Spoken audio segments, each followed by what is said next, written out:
Hello tout le monde, j'espère que vous allez bien. On est dimanche, il est 13 heures. On se retrouve encore une fois un peu plus tôt que d'habitude pour le rendez-vous des vieux Dharma du dimanche, aujourd'hui avec un invité que je me réjouis d'interviewer. C'est Pankaj Saini du compte Yoga Laboratorium. Et voilà, je vois qu'il nous a rejoint. Super, tu n'as plus qu'à faire une demande, peut-être que je peux le faire aussi de mon côté. Hop, pour que tu rejoignes avec la vidéo. Voilà. Bonjour, bonjour à tous ceux qui nous rejoignent en live. Et ça marche. Bonjour Pankaj. Et ça marche, mais Bonjour Perrine, mais j'ai l'impression que la caméra, elle est un peu trop basse. Un tout petit Attends, je peu, vais essayer ouais. d'arranger ça. Ok. J'ai absolument pas l'habitude de faire des lives via Instagram. Du coup, hop, Voilà. Ouais, il y a toujours est-ce qu'il est ce un peu petit mieux? instant de flottement. Ouais, c'est parfait. Ben voilà, C'est parfait. là c'est mieux. Super. C'est parfait. Comment vas-tu Perrine? Et écoute, je vais très bien. Je me réjouis d'avoir cet échange avec toi. Merci infiniment d'avoir accepté ma C'est avec grand proposition. plaisir. Et Super. bonjour à vous tous aussi. Ouais. Ouais, bonjour à toutes les personnes qui nous rejoignent en live. Évidemment, l'interview sera rediffusée en replay, donc pas de panique pour ceux qui ne peuvent pas rester jusqu'au bout. Et donc, pendant 1 heure à peu près, on va parler de ce thème, de ce terme qui me porte tant et qui est celui du Dharma, que tu connais tout particulièrement bien puisque j'imagine, enfin j'en connaîtrai plus sur toi dans un petit moment, mais il fait vraiment partie intégrante de ta culture. Ouais. Moi, je l'ai découvert quand j'ai commencé à pratiquer le yoga. J'ai eu la chance de me former au yoga en Inde, d'y passer 6 mois toute seule, complètement immergée dans cette culture. Ouais, et du coup, c'est vraiment quelque chose qui, je crois, est vraiment important aujourd'hui, de vivre son dharma, sauf que on ne sait pas forcément ce que ça veut dire. Et l'objet de ces interviews, c'est d'expliquer ce que c'est, mais pas forcément avec des mots, mais plutôt avec une histoire, puisque les mots ne rendent pas forcément justice à la profondeur de ce terme qui est à la fois très simple, puisque si je le résumais en tout cas à ma façon, c'est tout simplement vivre en accord avec ses valeurs et oser être pleinement soi-même. En tout cas, moi, c'est la façon la plus simple que j'ai trouvée. Euh, et en même temps, comme on ne nous apprend pas forcément à faire ça depuis notre plus jeune âge, ça peut être extrêmement compliqué. Ouais, Voilà. ouais, ça c'est sûr, Perrine. C'est devenu très dur de trouver et de retrouver tellement dans la vie moderne parce que si tu regardes, tout nous pousse à aller exactement dans la direction opposée. Mhm. Absolument. Absolument. Alors aujourd'hui, vu que l'idée c'est de raconter une histoire, évidemment comme toi vraiment tu as cette connaissance-là de tous ces termes issus de la philosophie du yoga, ces termes en sanskrit, tu pourras nous donner ton éclairage là-dessus. Euh, mais donc l'objet c'est de voir à travers ton parcours de vie à toi ce que vivre son dharma signifie, avec les hauts, avec les bas. Évidemment, tu partages ce que tu as envie de partager. Non, non, ça Euh, c'est. Alors c'est vrai que moi j'ai démarré très jeune. mhm, J'avais à peine 10, 11 ans quand j'ai démarré et c'était avec yoga, mais il y avait tout un contexte qui était aussi. Je venais d'une famille qui était quand même pas mal religieux, on va dire, ok. croyant. Mhm, Et donc, en Inde, en tout cas, la religion, ça fait partie de quasiment tous nos fêtes. C'est-à-dire, quand on pense religion, on pense pas strict, on pense combien on peut s'amuser. mhm, Tu vois, c'est complètement différent que la plupart du temps, la façon dans laquelle je l'ai vu en Occident, la plupart du temps. ouais, Nous, par exemple, les fêtes, c'est Holi, on est en train de colorer tout le monde. ouais. Et donc, quand tu es jeune, tu es gamin, tu es surexcité depuis une semaine avant. Mais dans la même fête, où tu es surexcité pour l'idée de jeu, il y a aussi des petites histoires, de mythologie, Et puis tout le monde se raconte des histoires sur les dieux, sur les déesses, qui font partie vraiment comme les contes de fées en fait pour nous. C'est pas quelque chose qu'on va dire, il faut étudier sérieusement. Tu vois, Ouais, ça coule de source et c'est tout le temps comme un jeu. C'est la meilleure ouais, façon dans laquelle je peux le décrire. Et quand tu es gamin, tu adores jouer, tu adores tout ce qui est imagination.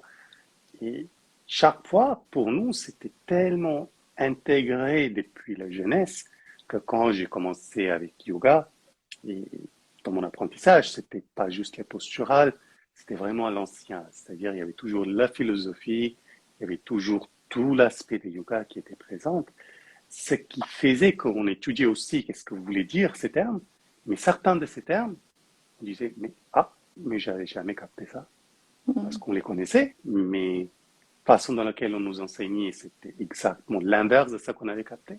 Et puis d'autres termes on les savait, on les connaissait déjà, mm, et qui étaient déjà présents.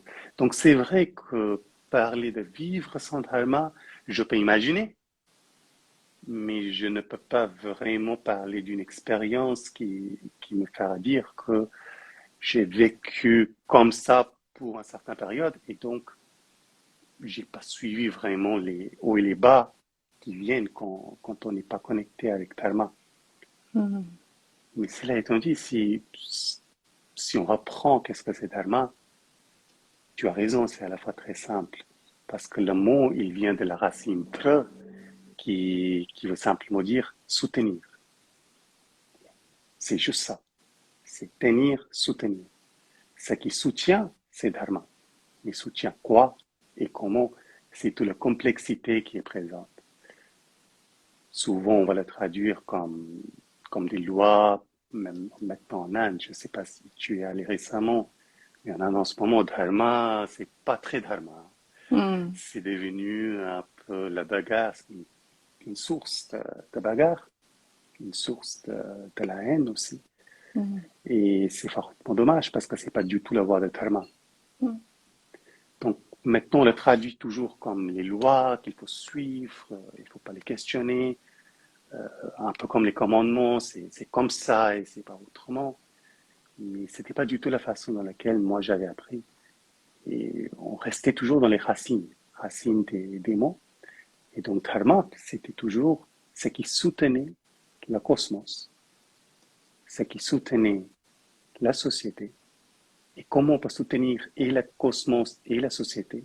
C'était en soutenant chaque individu pour que chaque personne puisse avancer dans son chemin de la vie sans peur, sans crainte, avoir, dépendant des capacités de chacun, bien entendu, avoir à la fois l'accès à tout ce qui est matériel et réussir matériellement, à la fois accès à tout ce qui est spirituel et réussir spirituellement, et à la fois accès à bien-être, tout simplement.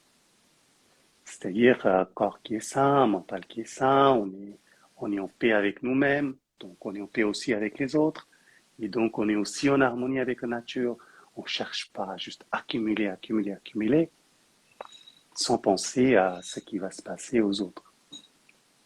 Donc Dharma, la base, c'est ça, c'est ce qui permet de chaque personne, chaque individu de vivre en harmonie à la fois avec lui-même, à la fois avec son entourage, et puis surtout avec la nature, parce que si on est bien entre nous, mais on met la nature en danger, alors là, on ne vivra pas très longtemps, quoi, comme une société. Mm. Et Ouais. malheureusement, c'est pour ça que je te disais, je ne peux pas te dire quel aurait été mes ressentis sans, mais je peux te dire qu'est-ce que je rapproche à un monde où on ne parle pas assez de dharma, ou Mm. même quand on en parle comme des lois rigides. C'est tout ce qui est en train de se passer, tu vois, avec le changement climatique, avec la violence, avec la colère qui est présente dans la société maintenant, qui devient de pire en pire. Mhm. Et tout cela, quelque part, c'est justement parce qu'il n'y a pas de dharma. Sans parler de l'individu. Regarde combien de personnes se culpabilisent, tu vois, manque d'estime de soi. Tout cela, ce sont des choses qui n'existeraient même pas si dharma était présente et qui étaient enseignées depuis qu'on est jeune. Et là, Mhm. je te rejoins 100%. Ouais, ouais. Ouais, ouais, j'adore parce que tu mets directement le doigt sur un message que j'essaye de faire passer dans ces interviews, qui est l'importance d'être bien avec soi. Et qu'à partir du moment où on est bien avec soi, naturellement, on va être bien avec les autres et avec la nature Absolument. et avec notre environnement. Donc, de vraiment rappeler à quel point c'est tout sauf égoïste, en fait, de chercher à être bien, puisque une fois qu'on est bien, là, on peut contribuer au monde. Et pour moi, dans la Absolument. notion de dharma, il y a aussi cette notion de contribution à, comme tu dis, l'équilibre Tout à avec fait. nos proches, avec le vivant de manière générale, avec la Terre, avec le cosmos. Vraiment cet équilibre au niveau macrocosme, Tout à fait. Tout micro à et fait. macro en fait. C'est toujours interlié. Un microcosme, Mhm. c'est juste une réflexion du macrocosme et vice-versa. Donc, ce qui se passe à l'intérieur, ça finit aussi par se montrer à l'extérieur et vice-versa. Ouais. Je me souviens d'ailleurs, ça me fait penser à une anecdote quand j'ai fait cette formation de yoga en Inde. Je me souviens de notre professeur qui nous avait dit que, j'adore cette image, que l'humanité en fait est comme un organisme géant et que nous, les individus, on est comme des cellules de cet organisme. Et si on prend l'exemple du corps, hein, comme un organisme d'un corps humain, s'il y a si les cellules sont en santé, elles vont impacter les cellules autour d'elles. S'il y a une cellule qui commence à être moins bien, eh bien, elle va impacter aussi négativement, entre guillemets, les cellules qui sont autour, qui vont commencer, elles aussi, à tomber malades, etc. Et c'est comme ça que les maladies vont se développer, les cancers, les tumeurs, les choses comme ça. Et du coup, c'était une très belle façon de nous rappeler à quel point c'est une responsabilité de prendre soin de nous, puisque une fois qu'on prend soin de nous et qu'on vit son dharma et qu'on avance dans la vie depuis cet espace d'alignement, d'ouverture de cœur, d'expression de notre vérité, eh bien, on influence les autres autour de nous à en faire autant. Est-ce que tu es Absolument. d'accord avec cette image? Absolument. Ouais. C'est, en tout cas, si tu regardes l'intégralité de la philosophie indienne, globalement, mais surtout la philosophie des yoga, c'est, comme disait Mahatma Gandhi, les transformations ne se démarrent pas en changeant le monde, ça démarre ici, à l'intérieur de nous. Et Mhm. c'est seulement après que cette transformation va se propager partout. Si la transformation n'est pas présente à l'intérieur, dans ce cas-là, on peut faire tout ce qu'on veut, mais le monde ne va pas forcément changer. Mhm. Ouais. Ouais. Ouais. Alors, ben, déjà, merci parce que c'était une très belle introduction à tout ça. Juste pour les personnes qui ne te connaissent pas forcément, j'aime bien demander aux invités de se présenter. Euh, alors souvent, qui tu es devient très rapidement que fais-tu parce que bah, Ok, voilà, dans notre alors, culture, c'est ça. Donc voilà, est-ce que tu veux te présenter? donc je m'appelle Pankaj et j'ai 42 ans et je suis un enseignant de yoga. Et j'ai démarré mon entreprise qui s'appelle Yoga Laboratorium, qui est assez différent et qui se concentre beaucoup plus sur l'apprentissage de yoga que simplement donner des cours de yoga, et notamment à travers les formations qui vont parler à la fois de la philosophie, à la fois des pranayams, toute une partie qu'on n'aborde pas assez à mes goûts dans le monde du yoga maintenant, et qui est pourtant si essentiel parce que sans justement le sujet d'aujourd'hui, Dharma, le reste du yoga, il perd son sens. Il n'a même plus de raison d'être. Ouais, Et ouais, voilà, donc, qui je suis en dans les petite grandes phrase. lignes. Ouais, ouais. C'est ça, c'est quelque chose que j'ai eu la chance de faire cette première formation de yoga en Inde et je me souviens que l'apprentissage principal que j'ai retenu de tout ça, c'est à quel point le yoga, c'est tellement plus que des étirements sur un tapis. C'est vraiment une philosophie de vie. Et c'est quelque chose Absolument. qu'on applique au quotidien dans nos relations à nous-mêmes, dans nos relations aux autres. Et ouais, c'est souvent quelque chose qui manque sans doute en Occident. Mais même en Inde, Euh, hein, faut pas, moi, je ne veux et pas pointer le peut-être doigt en de Inde, oui. l'Occident parce qu'en Inde, c'est Oui, pareil. Tu regardes les chaînes oui. YouTube indiens sur yoga, ils ne sont pas beaucoup mieux que les chaînes américaines, la plupart du temps. C'est vrai. Ça, j'ai pas Enfin, il y a, regardé. il y a, il y a, il y a il y a un Oui, clivage. Il y a un ouais. côté qui est juste purement spirituel, Mhm. mais de l'autre qui est purement physique aussi. Ouais, Donc, il y ouais, a les deux, mais il y a ouais. beaucoup plus de physique maintenant que quand moi j'apprenais. Hmm, hmm. Ouais, ça c'est quelque chose que j'avais remarqué à quel point c'était rigolo pour moi. Moi, j'ai été en 2013, donc tu vois, ça commence à faire maintenant 9 ans. Euh, mais à quel point j'avais senti, moi, en arrivant en Inde, je sentais à quel point nous, les Occidentaux, on est appelés à aller vers l'Inde et toute cette connaissance de ces pays de l'Est qui sont justement beaucoup plus connectés, en tout cas qui nous donnent cette impression. Mais j'étais impressionnée de voir à quel point en Inde, je sentais que les Indiens regardaient beaucoup l'Occident et la Ah oui. société de consommation était très présente aussi et que ouais, c'était rigolo de voir cet effet miroir en Ah, si, fait. si, tu sais, à un moment donné, on disait en Inde, si tu veux gagner de l'argent et vendre quelque chose, meilleure façon, tu le produis en Inde, tu l'exportes aux États-Unis, après tu l'importes. Hmm, Et ça se ouais, vendra 1000 fois mieux, hmm, même si ouais, c'est fait en Inde. juste parce que ça vient des États-Unis. Ouais. Ouais, ouais, C'est à la ouais. fois triste et à la fois aussi, tu sais, au bout de 100 ans de vivre sous les Anglais, il y a l'esprit qui était fortement formaté que tout ce qui était Ouais, indien n'était pas assez bien. ouais, ouais. Alors, pour revenir à toi, euh, la présentation, elle m'intéresse tout particulièrement. Donc, on a compris que tu étais euh, un enseignant de cette magnifique discipline qu'est le yoga. Et en fait, pourquoi je pose ces questions? C'est parce qu'en fait, moi, ce qui m'intéresse, et je pense que c'est ça aussi toucher du doigt le dharma, c'est de comprendre l'essence derrière ce que tu fais. En fait, pourquoi tu fais ce que tu fais? Qu'est-ce qui t'anime à faire ce que tu fais? Parce que c'est juste, tout Mm. simplement. J'ai pas démarré tout de suite. Ça fait environ 15 ans que je me dis, bon, il y a assez de professeurs de yoga dans le monde. En même temps, de l'autre côté, je vois yoga progresser et je vois qu'il y a encore il y a encore des vieux écoles en Inde. Ça reste. Mais moins ou moins.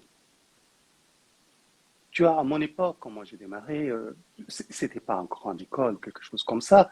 C'était au bout de la rue.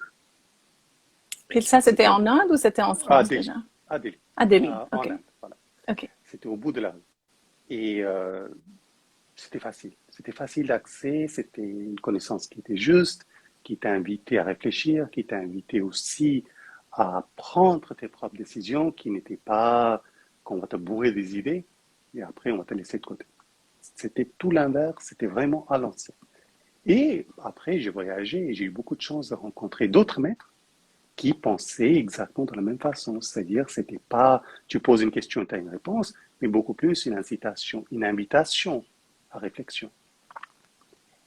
Et chaque fois, que ce soit yoga, que ce soit tantra, que ce soit vedanta, que ce soit taoïsme, c'était jamais quelque chose qu'on fait parce qu'on s'est bien fatigué au travail, donc on va aller se détendre. Ça faisait partie d'une vision, ça faisait partie de la vie. Et c'était présente, assez présente, à peu près partout. Plus le temps passe, et c'est hallucinant parce que je n'ai que 42 ans, mais parfois j'ai l'impression d'avoir 140, plus le temps passe, et surtout depuis les 10-15 dernières années, plus quelque part ces pratiques deviennent populaires, mais moins on retrouve l'essence. Donc aujourd'hui, il y a des termes dont on ne parle plus. Dharma, c'en est un, en tout cas pas d'une façon juste. Un autre, c'est le sujet de Purusharth, le sens de la vie. Euh, et même quand on utilise les termes, parfois on est complètement à côté de la plaque sur ces termes parce Mhm, qu'il n'y a pas tout le reste qui le précède. Par exemple, la philosophie de Sankhya, qui n'est pas toujours enseignée avant d'enseigner yoga, mhm, ou l'apprentissage de logique, tu vois, tous ces parties qui étaient innées dans l'apprentissage de yoga tout court. Donc, pendant un certain temps, je me disais, mais c'est pas possible, je dois pas bien voir les choses, donc j'ai râlé. Et puis à un moment donné, je me suis dit, ben, au lieu de râler, autant essayer de faire quelque chose de mon côté. Et donc, j'ai démarré maintenant il y a 4-5 ans à commencer à donner des cours, au début chez moi, et puis petit à petit, au fur et à mesure, maintenant avec Yoga Laboratorium, surtout en ligne, parce que Covid nous a changé tout le plan que j'avais en tête avant, et donc c'est devenu beaucoup plus l'apprentissage en ligne. Hmm. Ok, ok, ok. Génial. Bah, merci, merci déjà pour ces petites clarifications. Euh, du coup, si c'est ok avec toi, j'aimerais bien reprendre un petit peu tout ça Mhm. et puis comprendre encore un Bien peu sûr. mieux cette évolution. Donc, tu nous as dit que tu ouvres ta première école à Delhi, c'est ça? Non, non, c'est toujours en France, hein. La Ah, première école, je l'ai ouverte en France. Je vis en France maintenant depuis 15 ans parce que ah, ma ok. femme est française. Mais tout D'accord, mon d'accord, d'accord. apprentissage, c'était en Inde. Ok, c'est quand toi tu pratiquais que tu étais à Delhi. Voilà. Ok, ok, ok. Ok. Donc tu as ouvert, avant du coup d'enseigner le yoga, qu'est-ce que tu faisais? Tu le pratiquais depuis ta jeune Ah enfance, ça oui, faisait partie intégrante de ta culture? c'est ça. Ok. Et non, avant, j'avais d'autres travails. J'ai D'accord, juste d'accord. simplement arrêté et je me suis concentré sur yoga. Et qu'est-ce qui t'a fait passer bah, ce changement, ce cap de d'oser décider à te lancer en C'était fait? pas autant oser, c'était au lieu de râler, autant faire quelque chose. Ok, ok. Tu vois, c'est un peu l'esprit indien aussi.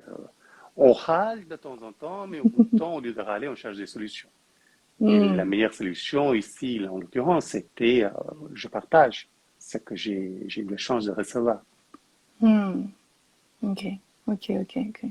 C'est assez français aussi, hein, de râler et de... C'est, je pense, mondial. Ouais, c'est humain, on va dire, c'est humain. Tout à fait. Oh, je ne sais pas Ouais, si c'est juste humain parce que je pense que les chats et les chiens râlent aussi un peu. sans doute, sans doute. C'est vivant. Voilà. Ok. Pourquoi je te demande ça, en fait, c'est parce que souvent, quand j'interviewe les personnes, ce que j'ai réalisé, c'est que pour arriver à avancer sur ce chemin que j'aime bien, quelqu'un m'avait parlé de ce chemin d'accomplissement, que j'aime bien cette définition. Pas dans le sens accomplir, faire, mais se sentir accompli et se sentir nourri, en fait, de ce qu'on fait et de ce qu'on vit. Je te vois lever les yeux au ciel, ça te fait réfléchir. Si, non, si je suis nourri que par ça que je fais, je suis pas grand-chose, Perry. Ok, vas-y, si tu veux Un être, extrapoler. il ne peut pas être nourri uniquement par ce qu'il fait. Mhm. Rien que chaque inspire, chaque expire nous nourrit. On n'a pas besoin d'autre Mhm. chose pour se nourrir ou pour accomplir quoi qu'il en soit. On est déjà accompli, on existe. Mhm. Il n'y a rien Ok, d'autre à faire pour exister. J'ai ouais. jamais pensé qu'en enseignant yoga, ça va m'aider en quoi qu'il en soit. Là, il y a bien entendu le côté entrepreneur, mais avant tout, entreprise, ça peut être n'importe quoi d'autre. Mais quand il s'agit de transmission de yoga, ce qui compte, c'est ce que je suis juste dans mon enseignement vis-à-vis mes compétences, bien entendu. Je ne peux pas prétendre enseigner comme Patanjali. Ça sert à Mhm. pousser la route. Mais je peux enseigner ce que j'ai compris de Patanjali, par exemple. Ouais. Tu vois. Mais Oui, il je n'y vois. avait jamais cette idée d'accomplir quoi qu'il en soit, ou changement de cap, ou tourner à une page, en tout cas en ce qui me concerne, parce que, comme je Ok. disais, c'est quand tu pratiques yoga depuis comme je pratique, tout est déjà fait. Ce qui Hmm. devait être fait est fait. Il n'y a pas de, il y a pas d'objectif particulier. Hmm. Ouais, en fait, je pense que ce terme d'accomplissement, effectivement, c'est peut-être pas le meilleur. Moi, je l'entends vraiment justement de se sentir accompli parce qu'on parce qu'on est ce qu'on est et du coup parce qu'on fait ce qui est juste. En fait, je te rejoins, mais peut-être que c'est pour ça que j'aime bien cette notion de raconter des histoires parce que quand on essaie vraiment de mettre des mots en expliquant, c'est pas toujours évident parce qu'on on Ah a non, ça chacun c'est notre sûr, ça c'est compréhension sûr. Ça, des c'est mots. sûr et Mais certain, ça, c'est sûr et certain. C'est jamais facile de mettre les mots sur tout parce que les mots, ils restent tout de même limités. c'est ça, c'est ça. Et surtout quand ils sont traduits de ces langues ancestrales Bien comme sûr. celle qu'est le sanskrit. Ok. Euh, du coup, oui, ce que je voulais dire, c'est que souvent, ce que j'ai remarqué, c'est que pour vivre, en tout cas, cette vie qui nous semble juste, voilà, on va utiliser ça plutôt comme Mhm. mot, euh, les personnes peuvent passer par des périodes de vie difficiles, des crises, ça peut prendre plein de formes différentes. Et moi, j'aime beaucoup cette vision de la vie qui est de considérer que la vie est une école et que il n'y a pas de malédiction, mais que ce que la vie nous envoie sont en fait des épreuves pour nous apprendre à nous réaliser, à réaliser la force, les forces qu'on a en nous, les ressources qu'on a en nous. Euh, et que bah, c'est parfois en allant toucher le fond qu'on va pouvoir vraiment rebondir et nous réaligner à ce chemin qui est plus juste. Est-ce que tu dirais que toi, tu es passé par ce cheminement-là ou pas forcément? Et ça serait intéressant de voir que ça n'est pas forcément le cas pour tout le monde, si c'est ton cas. Non, c'était pas du tout mon cas. Ok, ok, ok. Tu sais, comme je disais, quand tu baignes dans la philosophie et dans le yoga et l'Inde depuis que tu es tout jeune, ça change beaucoup la perception. Mm. Un de mes phrases préférées de Bhagavad Gita, c'est Karmane Vadikara, c'était Ma Phaleshu Kadachana, qui veut dire simplement fais ce qui doit être fait, sans t'attacher aux fruits de ses résultats. Ne te crois pas la cause de tout ce qui t'arrive, mais ne t'associe pas à l'inaction non plus. Donc, Mm. tu vois, quand tu berces là-dedans depuis que tu es tout jeune, cette idée de toucher le fond, parfois on touche le fond, mais c'est pas grave. Ouais. Mm. Parfois les Ouais. choses mal arrivent, mais c'est toujours pas grave. Donc on respire, tout est là. Tu vois, il y a la Mm. magie qui est en train de se passer à l'intérieur de nous. Et quoi qu'il arrive, cette magie, elle est là chaque instant. Ouais. Mm. Une fois que tu commences à ressentir cette magie, après, comme je disais, l'idée de faire ce qui est juste, c'est automatique, c'est naturel, c'est pas quelque chose qu'on cherche à mettre en place. Ça vient tout seul. C'est pas quelque Ouais. chose, c'est pas un chemin même, tu vois, ça se fait. Donc, ça change pas mal de choses quand tu démarres, j'imagine jeune, mais aussi quand tu baignes dans ces cultures depuis que tu es jeune. Parce Ouais. que c'est sûr et certain que si je ne connaissais pas yoga ou si je ne le découvrais qu'aujourd'hui, ma perception sera totalement différente que comparée à le fait de l'avoir découverte plus ou moins depuis que je suis né. Mm. Ouais. Donc tu dirais que dans la culture indienne, finalement, par opposition à la culture occidentale, on peut vite être dans cette sensation d'être victime de quelque chose qui nous arrive. Dans cette culture yoga, il y a pas cette notion de victimisation. Alors, il n'y a pas de notion de victimisation, mais après, de nouveau, je ne ferai pas forcément clivage Ouais. l'Inde ou l'Orient et l'Occident Non, oui, t'as raison. On va parce parler de que la culture il du y a, yoga, voilà, alors. la Oui, culture de yoga, une fois, voilà. et ça dépend de nouveau de l'école où tu tombes, parce que ça aussi, c'est une chance. Il y a des écoles qui sont beaucoup plus rigides, beaucoup plus strictes, où il n'y a pas cette notion d'aider la personne à découvrir soi-même. Tu vois. On va Mm. plutôt lui dire, fais ça, fais ci, fais ça. Et ça change la perception et ça change l'esprit d'une manière complètement différente. Mhm. Donc, Ouais. je peux te parler plus de mon expérience Oui. et l'expérience des personnes qui ont suivi mon chemin. Et là, on peut dire que oui, effectivement, il y a une distinction parce qu'il n'y a jamais cette idée de victimisation. Ok. Ouais, tu as raison. Restons centrés sur toi. C'est ça, on ne pourra pas la généraliser parce Non, qu'en oui. Inde, Ouais. comme en France, il y a effectivement cette sensation, et parfois juste, de victimisation. Euh, mais de nouveau, même si la sensation est juste, parce qu'il y a effectivement des victimes, euh, ça n'aide pas forcément dans le chemin. Ouais. Même si on est victime et notre sensation est juste, au fond, on va toujours être dans la réactivité. On n'arrivera pas à ressentir de l'intérieur ce qui est en train de se passer. Mhm. C'est un des on va dire, efforts pour justement pouvoir sortir de cela, aller vers le contentement, aller vers Santosha, tout ce qui est, tout ce qui était et tout ce qui sera. C'est pas facile, ça je te l'accorde, mais si on souhaite se guérir de l'intérieur, c'est un outil principal. Ouais, ouais. Ouais, Santosha, oui, contentment. Moi, je les ai appris en anglais, du coup, mais ouais, Mhm. le contentement, c'est quelque chose qui est tellement important à cultiver au quotidien, la gratitude de ce Absolument. qu'on a et oui, et voir du coup les épreuves comme des opportunités de grandir.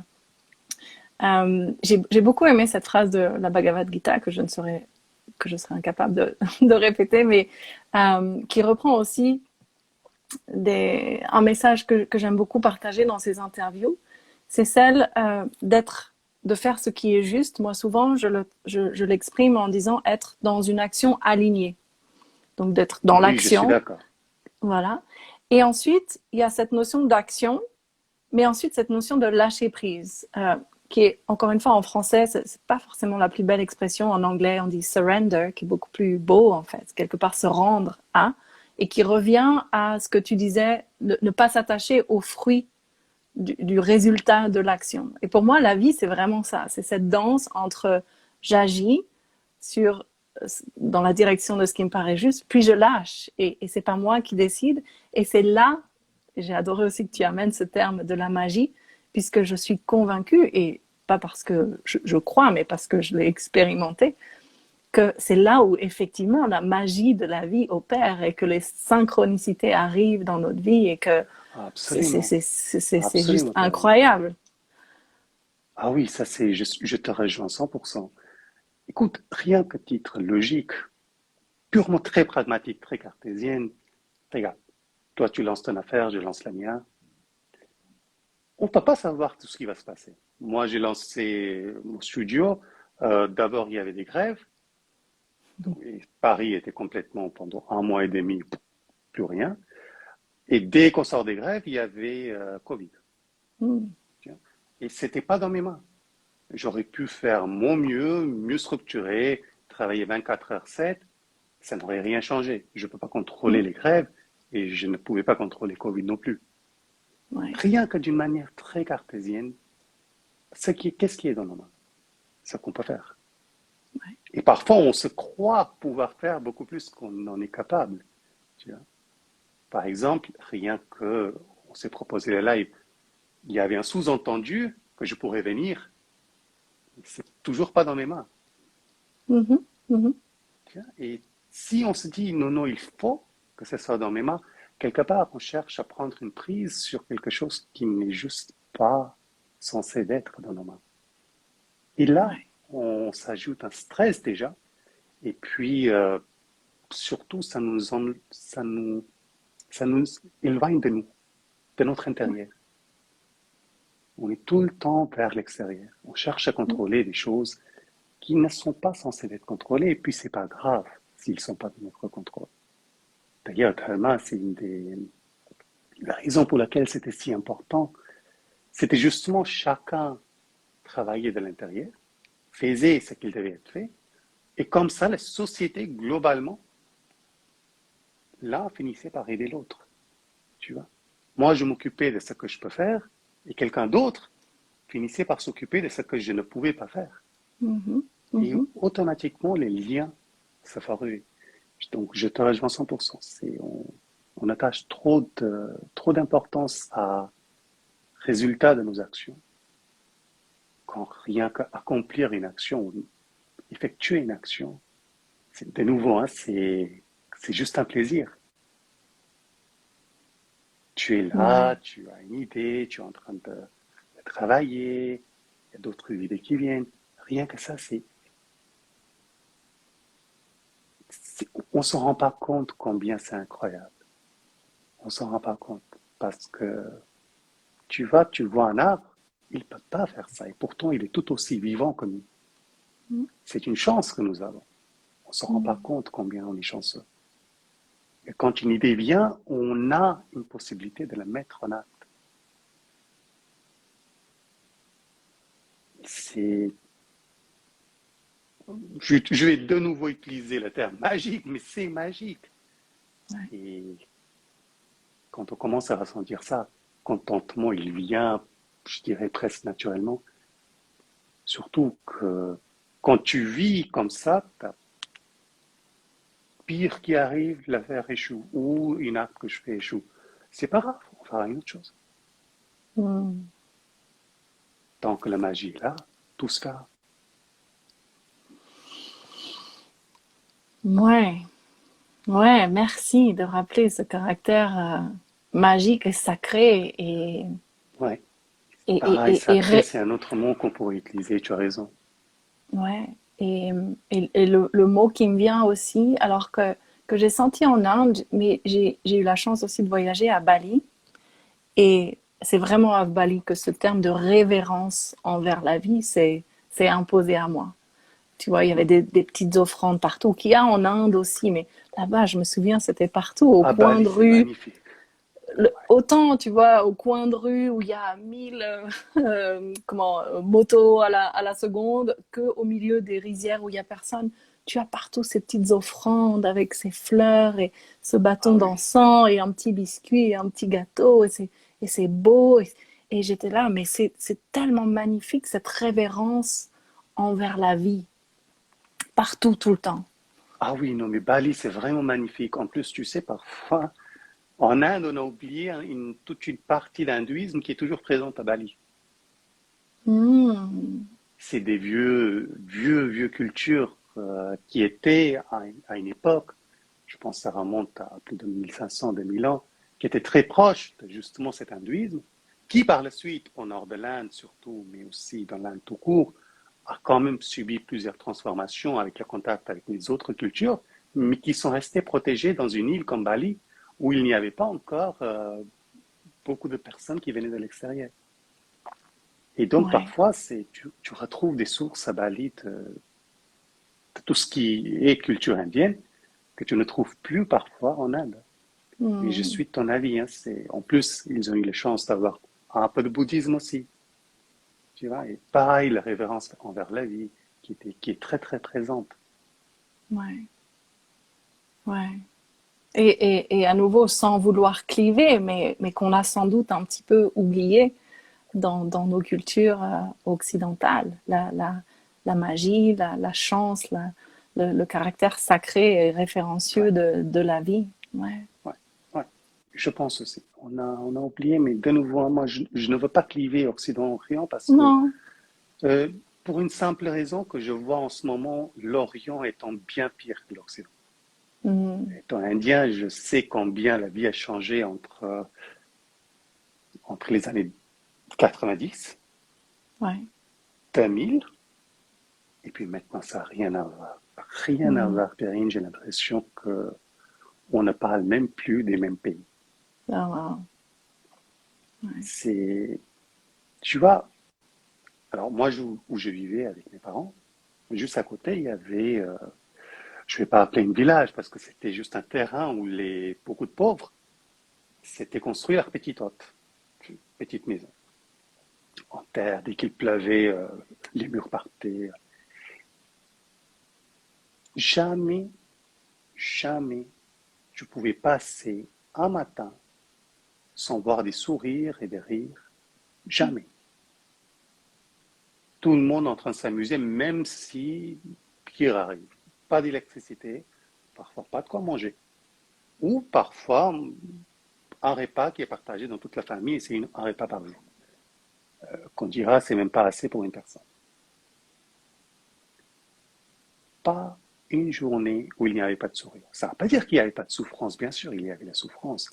Mais la souffrance, c'était toujours secondaire à la vie qu'ils ressentaient. Mm. Aujourd'hui, même terrain, même gens. Maintenant, ils ont des vrais appartements parce qu'à un moment donné, le gouvernement a finalement décidé qu'on ne pouvait pas, heureusement. Euh, Presque chaque appartement a une voiture, parfois deux. On n'entend plus les rires. Mm. Et ça, c'est l'Inde, c'était vraiment mon voisinage avec les gens que je connais. C'est absolument pas une critique envers eux. C'est plus une critique envers la société que nous avons construite, que ce soit en Occident, que ce soit en Inde. Une société qui dit consomme et tu seras bien. Tandis que toute notre culture, depuis les temps anciens, nous dit regarde ici, tu seras bien. Et en fait, tu ne seras pas bien, tu es déjà bien. Ouais. Prends le temps de le ressentir. Et c'est plutôt cette société de consommation, de surconsommation où que je critique en parlant de ce changement qu'il y a eu. Parce que c'est vrai, à mon époque, on restait encore protégé parce que l'Inde était fermée encore. Tu vois. Mais maintenant, il n'est plus fermé, il n'y a que des grosses boîtes qui veulent effectivement qu'on consomme. C'est beaucoup de sous. Eh oui, eh oui. Et du coup, Et ça change quelqu'un, beaucoup. vas-y. Ouais. Non, non, du coup, ça change beaucoup, beaucoup la vision que nous pouvons avoir et pourquoi on a un peu perdu ce contact avec la vie. Et on ne le sent pas de l'intérieur, comment tu veux révérer la vie à l'extérieur. Tu le sens de l'intérieur, c'est automatique. Tu as un fleur, tu t'arrêtes. Parce que tu sens déjà en toi la magie, et puis là, tu vois un fleur qui est en train de, tu vas ouvrir, tu ressens ces énergies. Tu ne peux pas passer à côté. Parce que tu ressens la connexion au Eh vivant oui, que tu ne sens plus bien sûr. quand bah, tu es déconnecté de toi-même. Ben oui, bien sûr, Mm. bien sûr. Ouais, c'est intéressant cette notion de confort en fait, qui part d'une bonne intention, mais effectivement qui vient sans doute nous déconnecter de nous-mêmes quand on est trop dans le confort. Et Alors, je me demande, tu vois, est-ce que c'est le oui, peut-être pas confort tout le monde. Non, non, même pas ça. Est-ce que c'est le confort qui finit par faire ça? Ou est-ce que c'est beaucoup plus que quand on voit qu'effectivement, en vendant le confort, on peut devenir très riche, et on pousse, on pousse, on pousse, ou est-ce que c'est à ce moment-là que la déconnexion se fait? Mm. Parce que je ne suis pas sûr que ces personnes, tu vois, quand tu es bien loti, tu as le temps pour réfléchir au sujet et contempler la spiritualité. Quand tu Aussi, ne l'es ouais, pas, euh, il faut nourrir les enfants. ouais. Tu ne penses pas forcément à toute la partie spirituelle, philosophie. Tu n'as pas le temps, tu n'as pas cette choix. Mais quelque part, tu n'y penses pas, mais tu la vis, Tu la vis, tu vois. mais toujours, et c'est pour ça, pour le chat, c'est important, si tu veux, on en parlera un peu. Mhm, Euh, mhm, tu la vis, certes, mais tu ne peux pas autant progresser, on va dire. mhm, Progresser, c'est peut-être pas le mot juste, mais le potentiel que tu avais pour aller vers le spirituel, il reste quand même diminué du fait que tu n'as pas un minimum qu'on a besoin tous pour bien vivre. mhm. Moi, je pense que c'est les excès qui finissent par nous noyer.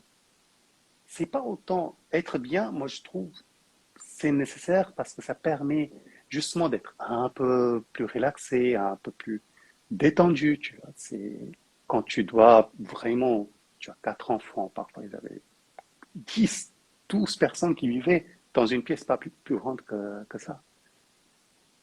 C'est dur d'être soi-même. Ouais. Tu as un minimum, et c'est nécessaire, et quand je dis minimum, être bien, être confortable, pas besoin d'avoir peur que tu n'auras pas quelque chose à manger, mais après, qu'on puisse utiliser le temps que ça dégage pour justement d'autres choses. Ouais. Mais quand on est bien, maintenant on va être encore mieux. Et quand on est encore mieux, on va être encore mieux. Et c'est là où je pense qu'on finit par perdre la route. Ouais. Ouais, c'est vrai. Ouais, merci pour ces clarifications. En fait, j'amenais un petit peu cette notion de confort, juste pour rappeler aussi, en tout cas dans mon expérience et dans ce que j'ai pu retirer de ces interviews aussi, c'est que parfois, avancer sur ce chemin du dharma, eh bien, ça demande de se mettre un peu dans l'inconfort. Ah, ça c'est Et sûr. tu vois, c'était un peu dans ce sens-là, en fait, pour bah ouais, parfois oser se lancer. Pour toi, c'était dans cette aventure entrepreneuriale. Pour d'autres, ce sera autre chose. Mais j'aime bien cette image de liane que j'ai déjà utilisée, que ben, pour pouvoir rattraper la liane suivante, il faut oser lâcher la première, tu vois, Ah, ça pour c'est sûr. avancer. Donc voilà, c'était plus dans ce sens-là. Mais je te rejoins complètement qu'effectivement, un minimum de confort Ah oui, nous c'est permet ça d'être aide. plus serein et effectivement de pouvoir faire tout ce travail Ouais, introspectif. regarde, si Euh, aujourd'hui on n'avait pas un minimum de confort, Terrine, toi et moi, on ne serait on pas en train de pourrait, parler. Ouais, tu vois, rien que ça. ouais, Et ouais. pareil, si je reviens à ma jeunesse et à tous ces gens qui n'avaient pas grand-chose. Mhm. Après, c'était l'Inde, donc il y avait toujours un temps dédié à tout ce qui est prière, parce que ça faisait partie aussi de la vie. Mais il n'y avait pas forcément le temps qu'on peut nous prendre, où on est en train de discuter d'un sujet qui est si important.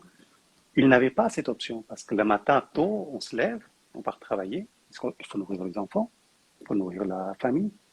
Le soir, on rentre, on est crevé, et on fait notre mieux. Il y a toujours, t'as pas vraiment ce temps qu'on peut Ouais, prendre justement parce que ça va, on n'est pas en manque, on n'est pas en besoin. ouais. Et pour revenir sur Purushat, donc un concept très ancien qui a été par la suite un peu perdu. Purush, conscience, art, ça veut dire signification ou l'objectif, quelque part l'objectif de la vie, l'objectif de l'incarnation. Pourquoi j'existe? Et cet objectif, il consiste de quatre parties. Première, c'est bien entendu dharma, ce qui est juste. Suivre la voie de dharma, qui va diriger tout le reste. Mais ensuite, il y a aussi art. Art, qu'on pourrait traduire, là en l'occurrence, comme la prospérité. Mais prospérité de Mm. quoi? Pas juste financier, mais aussi mental, physique. Tu vas prendre le temps de s'occuper de son corps, prendre le temps de son travail, gagner suffisamment. Si on a trop, on donne aux autres.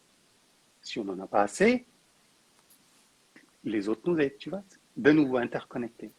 Et Mm. puis troisième, qui était calme, qui voulait dire les désirs. Aussi avoir un temps pour ses désirs, pour assouvir ses désirs. Parce que sans cela, tu es dans la voie de dharma, qui demande, comme tu dis, l'effort, qui demande aussi beaucoup de courage, parfois. Plus en plus maintenant, mais ça a toujours demandé un peu de courage. Et tu as hâte. Pour hâte, il faut travailler. Il y a la rigueur de nouveau discipline qui est présente. Mais si on ne fait que ça, et on n'a pas le temps pour les désirs, dans ce cas-là, le mental commence à réprimer. Il devient pas content. Et on n'arrive plus à suivre les deux premiers. Et donc, il dédie aussi le temps pour, justement, temps pour des amis, temps pour les jeux, tu vois. Et quatrième, qui était la partie spirituelle plus pure, moksha, se préparer pour la libération, que ce soit fin de cette vie ou la fin de réincarnation. Mhm. Et j'ai trouvé que c'était un système qui était beaucoup plus juste parce qu'il y avait la place pour tout Ouais. et qui ne mettait pas en conflit la vie spirituelle avec la vie matérielle, qui ne mettait pas en conflit le confort avec dharma, mais qui cherchait justement à combiner tout parce qu'on a besoin de tout. Mm. Et Ouais. ça, j'ai toujours trouvé ça très beau et moi, personnellement, ça m'a beaucoup aidé parce que ça enlevait toute une, tout un mur qui aurait pu venir devant moi où je pouvais me questionner sur qu'est-ce qu'on fait dans un monde où il n'y a pas de dharma. Ouais. Est-ce qu'on combat ou est-ce qu'on combat pas? Mais Purushat, il donne le sens à tout cela. Et surtout, il aide même dans le combat. Mm. Il ne te dit pas il faut que tu fasses que ça. Il te dit vis une vie pleine parce que c'est la seule façon dans laquelle tu seras en harmonie aussi avec le dharma. Ouais. Ouais, c'est vraiment une vision inclusive où chaque Tout à fait. partie de notre humanité, quelque part, a sa place. Et après, c'est une Absolument. histoire d'équilibre, de trouver de la juste place Voilà, pour après c'est tout. une histoire d'équilibre. C'est pour ça que c'est Dharma qui dirige, qui dit Mm. ça c'est juste, ça c'est pas juste, Mm. mais il y a la place pour tout.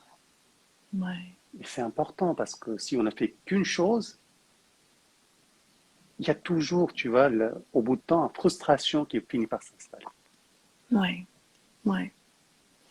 Oui. Merci pour ces clarifications. Tu as utilisé le terme discipline deux fois. Et moi, c'est un terme que j'aime beaucoup parce qu'on a tendance à connoter ces disciplines, c'est dur, mais ben, on a besoin de cette discipline, je pense, pour avancer justement sur ce chemin du C'est dharma.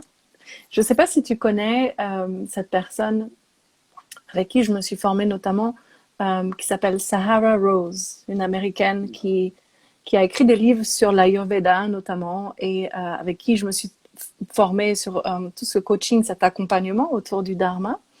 Et j'aime beaucoup parce qu'elle, justement, elle dit quelque part, au-delà de la discipline, avancer dans la vie avec dévotion. Tu vois, et c'est toujours cette même notion de discipline, mais finalement, qu'on, comment je pourrais le dire, tu vois, qui est fait pour quelque chose de plus grand que nous, quoi. Donc, qui donne quelque part une notion spirituelle à cette notion de discipline que moi, je trouve très beau. Si, mais en tout cas, discipline n'était pas censé d'être un mauvais mot. En Non, à sanskrit, la ça base, sera ça l'est Anushasanam. devenu, mais oui. Ouais. Mais même si on reste sur Alors, je suis pas un expert dans l'étymologie, mais quand j'entends le mot discipline, j'entends aussi le mot disciple. Disciple, Mhm. c'est quelqu'un qui est en train de suivre. Suivre quoi? Également un chemin juste. Ouais. Après, je serais de ton avis, si on ne fait que du discipline aveugle, ça n'a aucun sens. Mhm.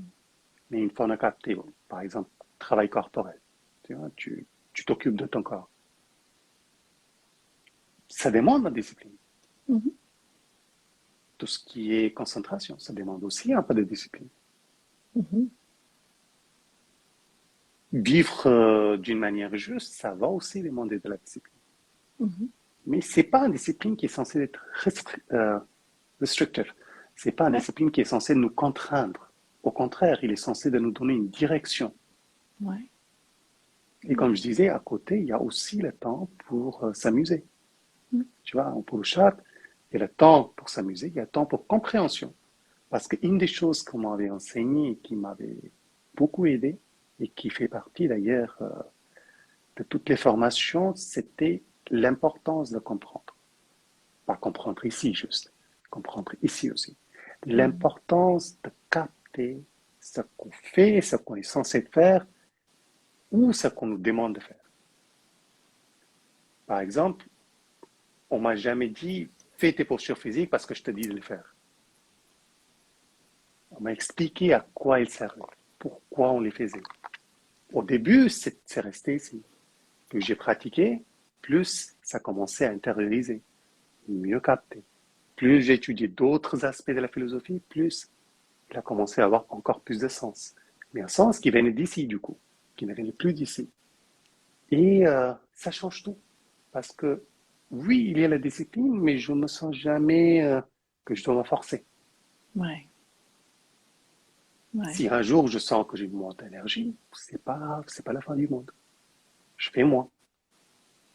Et ça m'a toujours beaucoup aidé qu'on ne disait pas juste quoi faire, mais aussi pourquoi, quel est son sens. Et ça, vraiment, je trouvais, ça changeait tout.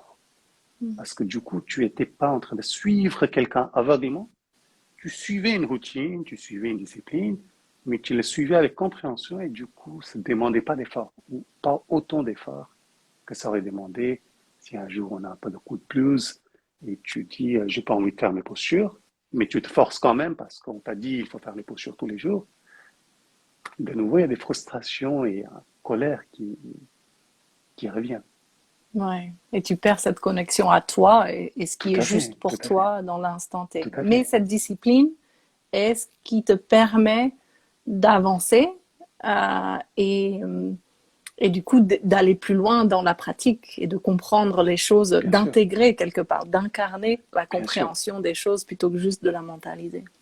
tout à fait, tout Mm. à fait. Ouais, Tu vois, il y a toujours ces deux piliers qui sont si importants, dont un qui est quand même la pratique, qui demande de la discipline. ouais, ouais. Tu as parlé de cette compréhension du cœur. Je réalise qu'on n'a pas parlé de quelque chose. Dans ma compréhension des choses, ce chemin de justesse, il est différent pour tout un chacun, toi et moi en l'occurrence. Ça passe Absolument. par la transmission du yoga, mais ça peut être plein de choses. Est-ce que tu es d'accord avec l'idée que, parce qu'il y a des personnes qui peuvent se dire, mais moi je ne sais pas ce qui est juste pour moi.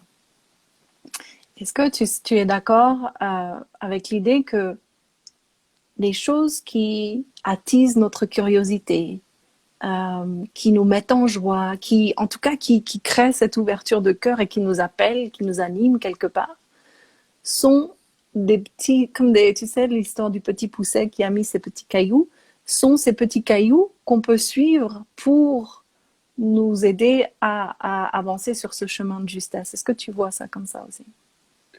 Alors, je dirais que ça sera valide pour certaines personnes et pas valide pour d'autres personnes.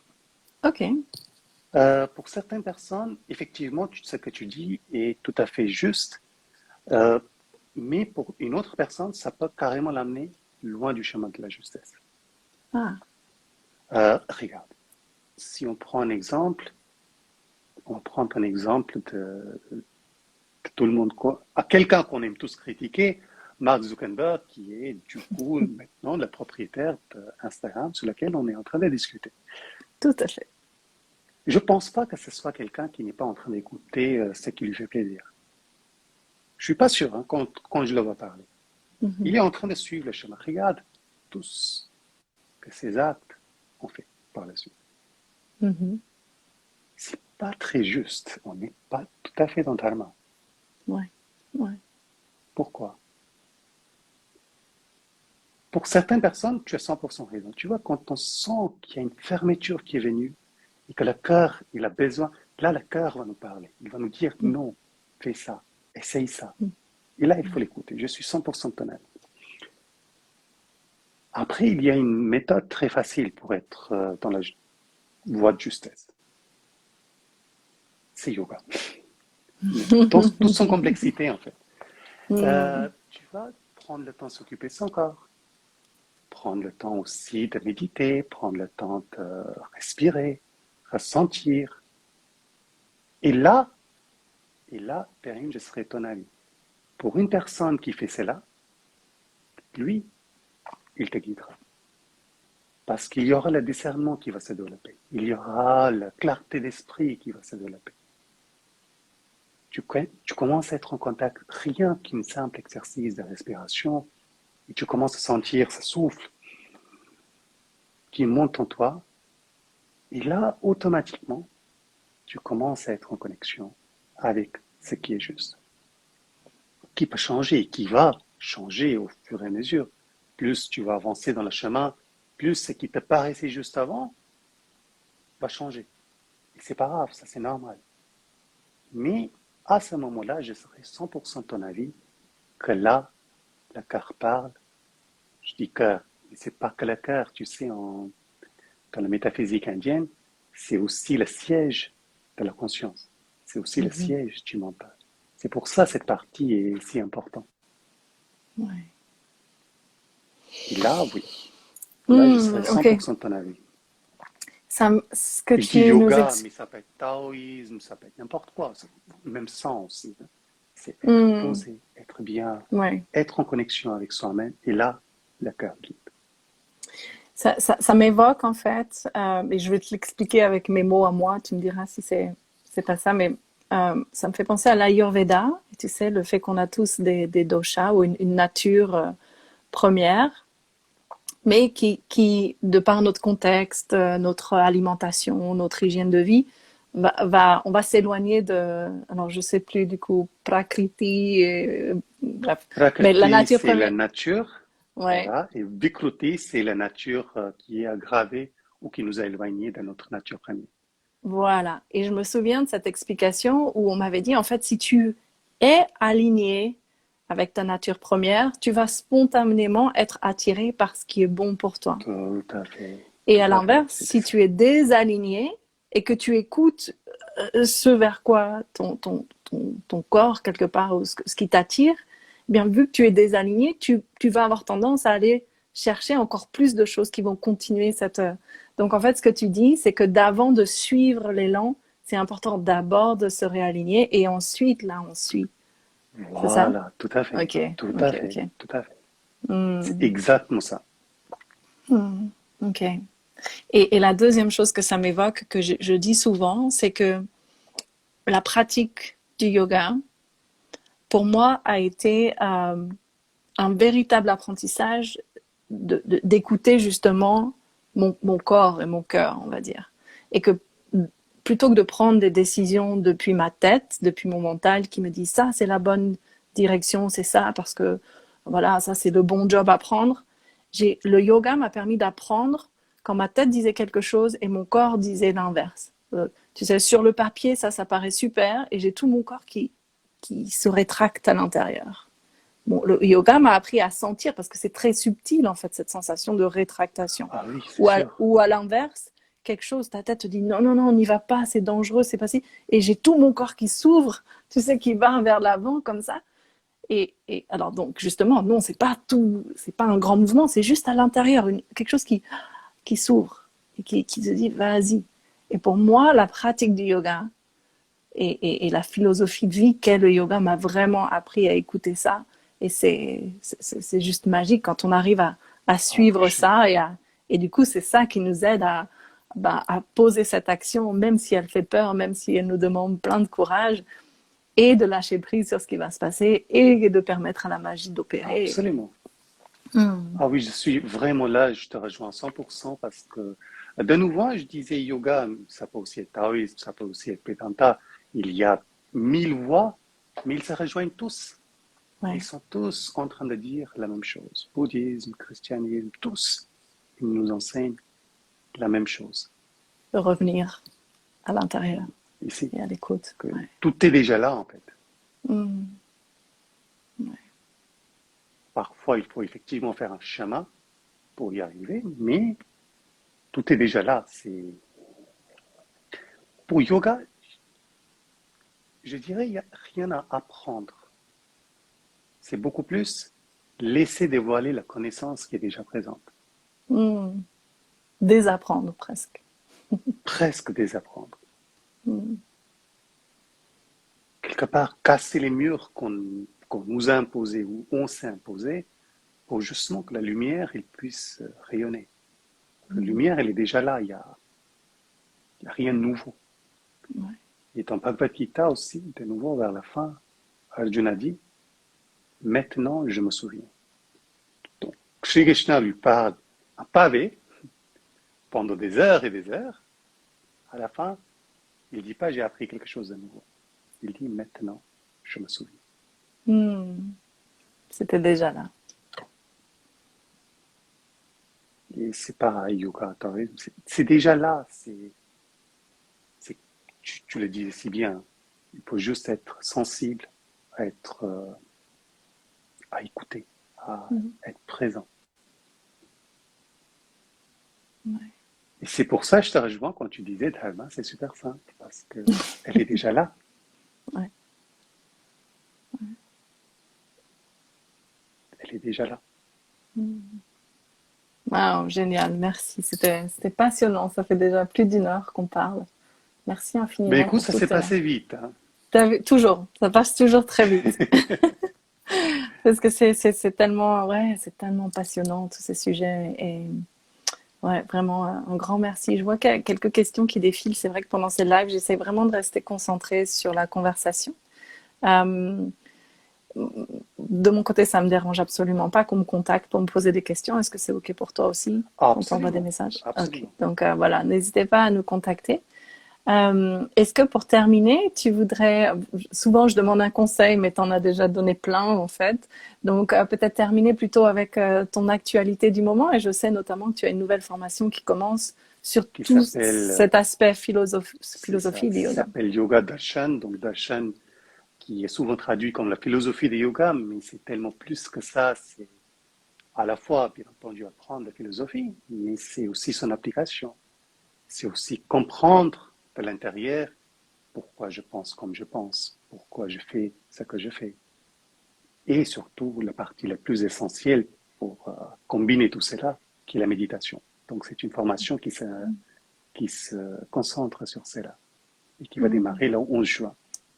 Mais non, je vais plutôt donner un conseil pour terminer. Ok, allez, allez. Et c'est un conseil que je pense j'ai déjà répété à plusieurs reprises, parce que je voyais quelqu'un qui disait comment on sait si on est aligné. Justement, on n'a pas besoin de la savoir, on a besoin de la ressentir.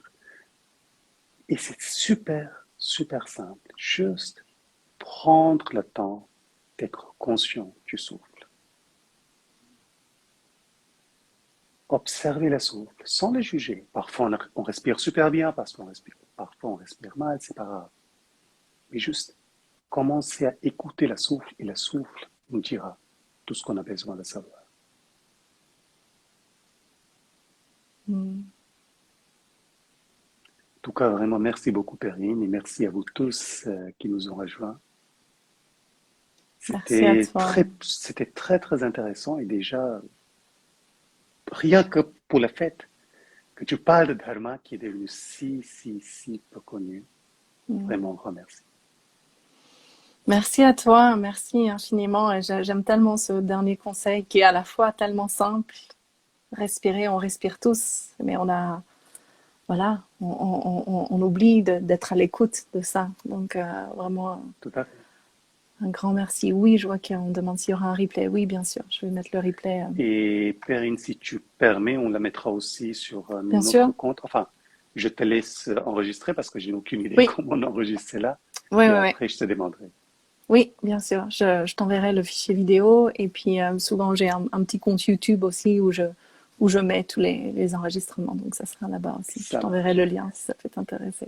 Vraiment un grand merci, Pankaj. Un grand merci à toi, Perrine. C'était C'était super. vraiment passionnant. Et puis, Ouais.